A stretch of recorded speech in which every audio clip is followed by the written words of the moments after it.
Саламатсыздар ма оқушылар?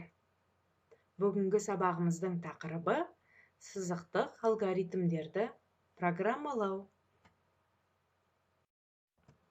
Сызықтық алгоритмдерге қандай мысалдар келтіре аласың? Программада input, print функцияларын қолдану неге маңызды? Программада құрастырушы үшін қандай білім мен дағды қажет деген сұрақтар аясында жұмыс жасау үшін сабағымыздың мақсатымен таныс болайық. Сабақтың мақсаты Python тіліндегі сызықтық алгоритмдерді жазу, сызықтық алгоритмде әрбір іс-әрекеттің алгоритмін құру, математикалық өрнектерді Python тілінде жазу. Оқушылар, программалау барысында қолданылатын алгоритмнің 3 түрі бар. Оларға сызықтық, тармақталған және циклдік алгоритмдерді жатқызамыз. Олардың арасындағы ең қарапайымы сызықтық алгоритм. Сызықтық алгоритм дегеніміз белгілі мақсатқа жету үшін амалдардың бірінен соң бірі тізбектеле орындалуын айтамыз. Мысалы, гүл отырғызу алгоритмі, мектепке бару алгоритмі және компьютермен жұмыс жасау алгоритмдерін жатқызамыз. Сызықтық алгоритмнің блок сызбасымен танысайық. Алгоритмнің басы, айнымалыларды енгізу блогы, орындалатын амалдар блогы, нәтижені шығару блогы, алгоритмнің соңы. Математикалық өрнектердің Python тілінде жазылуы. Математикалық өрнек модуль X. Қызметі модульдің мәнін есептеу. Python тілінде жазылуы ABS жақшаның ішінде X. Мысалы, ABS 5, яғни 5-тің модулі. Келесі математикалық өрнек X-тің n-ші дәрежесі, қызметі дәрежеге шығару. Python тілінде жазылуы X дәрежелеу белгісі жұлдызша n. Мысалы, X-тің 5-ші дәрежесін жазу үшін X жұлдызша n деп жазамыз, немесе дәрежеде қай сан тұр, соны жазамыз. Мысалы, 2-ның 3-ші дәрежесін табу үшін тең 2 жұлдызша 3 тең 8. Математикалық өрнек X-тің n-ші дәрежесі дәрежеге шығару. Python тілінде жазылуы POW жақшаның ішінде X өтір n. Мысалы, 5-тің 2-ші дәрежесін табу керек. POW жақшаның ішінде 5 өтір 2 тең 25. Келесі математикалық өрнек түбірасты X, яғни түбірден шығару. Python тілінде жазылуы squared жақшаның ішінде X. Мысалы, түбір асты 16-ны squared жақшаның ішіне 16 тең 4 шығады.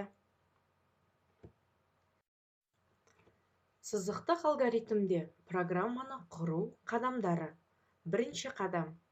Программада қолданылатын негізгі деректер мен олардың типтерін анықтау. Екінші қадам. Нәтиже ретінде нені шығару керек және оның типі қандай болу керектігін анықтау. Үшінші қадам. Деректерді енгізетін, есептейтін және нәтижені экранға шығаратын алгоритмдерді дайындау. Төртінші қадам. Құрастырған программаның жұмысын тексеру мақсатында деректердің түрлі мәндерін енгізіп, программаны сынақтан өткізу. Ал енді оқушылар тапсырмалар орындайық. Тапсырма 1. 2 санның қосындысын табыңыз. Онда математиканы еске түсіретін болсақ, 5 қосылған 4 9-ға, 8 қосылған 9 17-ге, 20 қосылған 8 28-ге, 1 қосылған 2 тең 3-ге екені белгілі. Оны Python программасында программалау тілінде жазатын болсақ, a тең int input, b тең int input, c тең a қосылған b print, c деп жазамыз. Егер a-ның мәнін 5 деп берсек, ал b-дің мәнін 4 деп берсек, c-дің мәні 9-ға тең болады. Тапсырма 2. Берілген өрнектің мәнін Python тілінде есепте. X-тің екінші дәрежесі бөлінген 2, қосу 2x, қосу x бөлінген 5. Бірінші, программаға айнымалыны енгізіңдер. X-тің мәні бүтін сан болуы керек. Берілген өрнекті Python тілінде жазыңдар. Нәтижені экранға шығарыңдар. Есептің блок сызбасы. Алгоритмнің басы. X айнымалысын енгізу. Амалды орындау. N тең X дәрежелеу белгісі 2 бөлінген 2 қосу 2 көбейту x қосу x бөлінген 5. Нәтижеге n-ді шығарамыз. Алгоритмнің соңы. Есептің программасы. X тең int input, x-ке мән бер, print нәтижеге. X дәрежелеу белгісі 2 бөлінген 2, қосу 2 көбейту x, қосу x бөлінген 5. Егер x-ке 2 деген мән беретін болсақ, нәтижеге 6,4 шығады. Ал келесі, егерде x-ке 5 деген мән беретін болсақ, нәтижеге 23,5 шығады. Оқушылар, бүгінгі сабағымыз түсінікті болса, бекіту тапсырмасын орындайық. Сұрақтарға жауап берейік. Қандай алгоритм сызықтық деп аталады? Дұрыс айтасың. Тізбектеле, бірінен соң бірі орындалатын алгоритмді сызықтық алгоритм деп атаймыз. Берілген программада қандай қате бар?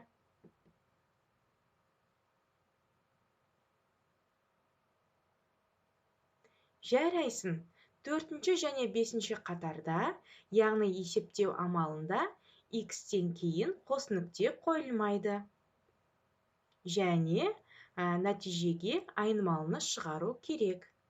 4-ші қатарда x тең b қосылған 10 көбейту c, азайтылған 2 көбейту жақшаның ішінде a қосылған b бөлу жақшаның ішінде a көбейту c, азайтылған 2 көбейту a болуы қажет. Және нәтижеге print жақшаның ішінде x жазылуы керек. Жарайсыңдар.